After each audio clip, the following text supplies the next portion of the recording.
It's no secret that the upcoming Forza Motorsport game is fast approaching release, and earlier today, they actually made an announcement across their social media channels, mainly on Facebook, which was where I saw this announcement, that has a large part of the community divided. Some people are very upset, some people are very angry, and other people are like, well, this is really just a bump in the road. But we're going to dive into all of that and also dive into a few other things in regards to the upcoming Forza Motorsport, so make sure you stick around for the rest of the video.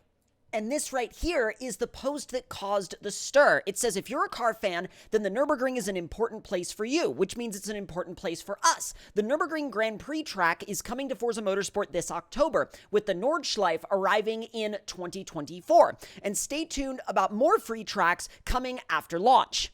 Now, as you can probably imagine, this spurred a lot of heavily reactionary comments, and I'll go ahead and read a few of them to y'all right now. Someone actually said, F the GP track, everybody wants the Nordschleife, you're starting off real good, with like a confused emoji. And I'm like, I feel like we need to unpack a few things here. And literally, the comment right above that one said, Forza Motorsport 4 was the best one in the series, hands down. And I'm like, I feel like people are kind of missing the point.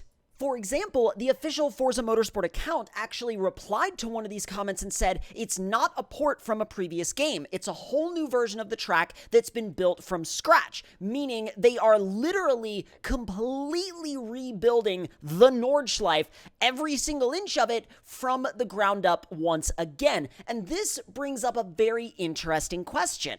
Would you rather get the game on the 10th of October without the Nordschleife and then be able to download the Nordschleife later for free, or would you like to get the game on the 10th of October but with a old version of the Nordschleife that is not updated at all and doesn't fit visually with the rest of the game?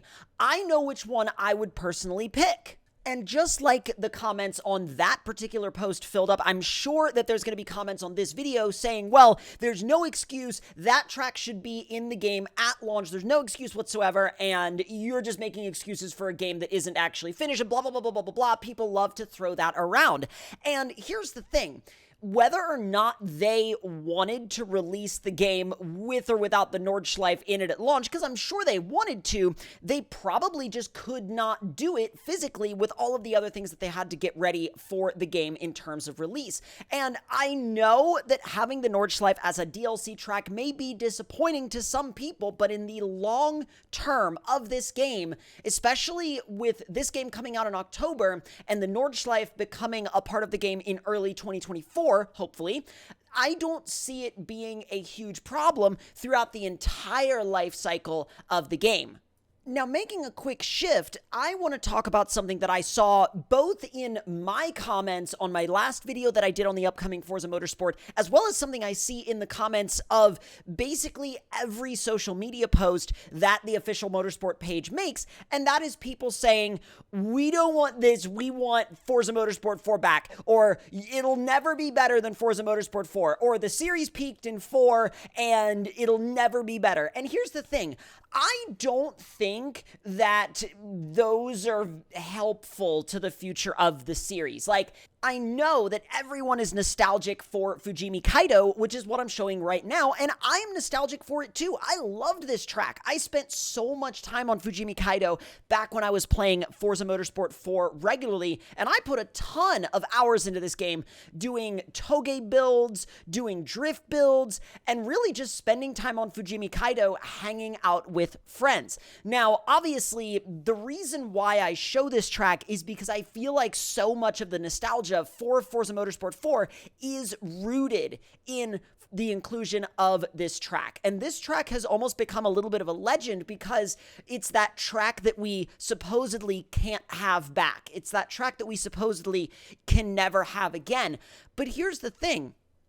I would rather get a completely new mountain then just get a remastered version of Fujimi Kaido and have that be that. Take what was good about this track and make something better. And I think so much of the nostalgia that people see in Forza Motorsport 4 is rooted in sort of a belief that they can never do any better than that.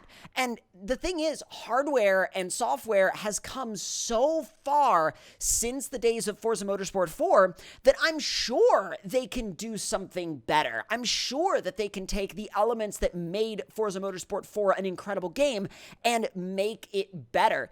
I don't want a remaster to be their focus. I mean, would a remaster be cool? Sure, but I don't think it would push the series forward in the ways that it needs to be pushed forward. I think there should be elements taken from Forza Motorsport 4, because clearly there's a lot of people in the community that still connect very heavily with that game, but I don't think that the way forward is by constantly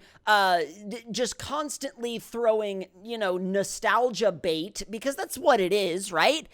I don't think that throwing nostalgia bait into every comment section about the next Forza Motorsport is a healthy way to look at the series, because it just continues to double down on this viewpoint that the series can quote unquote never be better than 4. And I don't think that's true. I think it's totally possible that it could be better than 4. Because let's not forget, Forza Motorsport 4 definitely had its issues. It had its problems. If you played it, which let me know in the comments down below if you spent time playing Forza Motorsport 4 back when it was new, that game was not perfect. And it's interesting, as someone that played it a bunch back in the day, it's interesting now seeing it sort of heralded as this perfect Forza game, right? Heralded as this perfect Forza Motorsport experience that was not even remotely flawed, and, everything needs to be compared to 4, and nothing can ever be better than 4, and I don't remember it being that way. I remember it being a wonderful game. I remember the community loving it, but I also remember the community having its issues with the game. I remember parts of the game being clunky. I remember parts of the game being not necessarily the best put together, but I think, again, the nostalgia sometimes rears its head in a way that doesn't contribute very well to the future of a series like this. And ironically, we see the same thing happen with the Gran Turismo series. I'm not a huge Gran Turismo player, but I sometimes watch Gran Turismo videos just to stay up to date on what's going on with the series and the game. And it seems like every other Gran Turismo video I watch, you go in the comments and there's people saying, well, it's still never going to be better than Gran Turismo 4. And I'm like, okay, I also played Gran Turismo 4, and was it great? Yes. Did it have issues? Yes. Was it perfect? No. And I think that there's particularly a generation of people that played games like Gran Turismo 4 and Forza Motorsport 4 growing up, and yes, they were great games, and I am not denying that for a second, but I think there is so much of the experience that is rooted in solely the nostalgia for those games that a lot of people can't look into the future and say there is a possibility that future installments of these franchises can be really, really good. Yes, they have their issues. They both do. Forza does, Gran Turismo does, and don't even get me started on the people that will go into any discourse related to Forza or Gran Turismo and be like, well, it's a waste of time anyway, because it's not a real simulator. It's not iRacing. It's not ACC.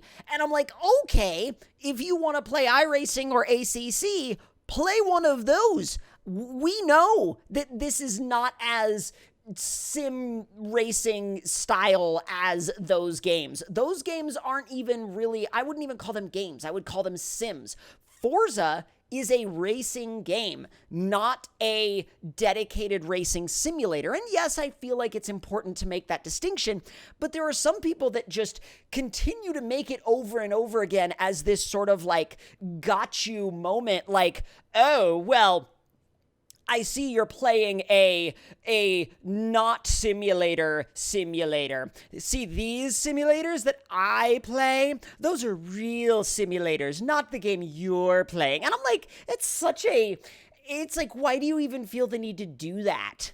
And yes, I am aware that this video has gotten a touch rambly, and I understand that. I know that my videos get a little rambly sometimes, but when I get on a topic that I'm interested in, I tend to go and go and go and go. But, you know, if you want to ramble with me, ramble in the comments, and I will ramble with you, because this is a subject that I'm actually very, very, very interested in, and I think that the release of the Nurburgring, well, the GP, not the Nordschleife, but the release of the Nurburgring a little bit later on in the upcoming Forza Motorsport especially, is a very interesting talking point, especially considering some of the comparisons that people are making and a lot of the discourses that are being had around it. So with that being said, though, hope you all enjoyed the video, and if you did, let me know your thoughts and opinions in the comments below. Hit the like button if you enjoyed, subscribe if you're new, and I will see y'all next time.